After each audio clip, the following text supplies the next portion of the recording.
Are you a Christian or not? Today on another episode of the Bible in 1 year with the preacher's husband. Today we're going through 1 John chapter 1 through 5, all of it. And then tomorrow we're going to go through 2nd and 3rd John, every bit of them. So let's jump in and see what John has for us today. So this was technically an anonymous letter that was written, but early Christian tradition identified John the Apostle as the author. And we're probably seeing this being written around 80 to 90 AD, which means John would have been an old rickety dude when he wrote this, right? Maybe that's why in 2nd and 3rd John he calls himself the elder, because he is the oldest, the last one standing, so to speak. And I can imagine John and this is written very much like John to me. It seems like something that John would write, and I reminisce about the way he treated Peter and how he wrote about how he was the fastest, and now I could just imagine him saying, and I'm the oldest as well, because he's the elder. So he outlived Peter.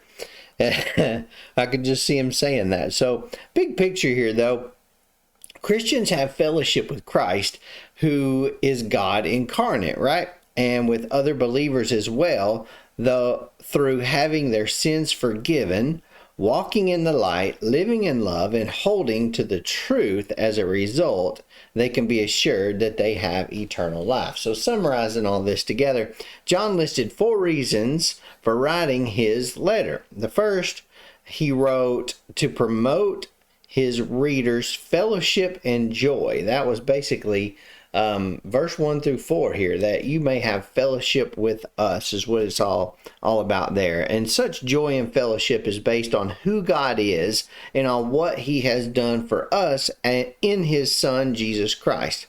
Now second, John wrote to help readers avoid the pitfalls of sin, yet find forgiveness when they stumble, right? And this is all in chapter 2. Third, John wrote to protect believers from false teachers, which started in chapter 2, verse 26. And their dangerous teachings denied that Jesus came with real humanity in a true physical body and rejected Jesus as the Messiah, that he is the Christ, in other words. So these heresies led to certain false behaviors, in particular, a denial of the seriousness of sin that we see in chapter 2, verse 26, all the way through chapter 5, verse 4.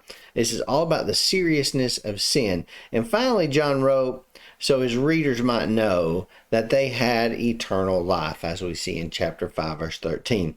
And this letter really was a message of assurance. It was a pretty encouraging letter as I read it.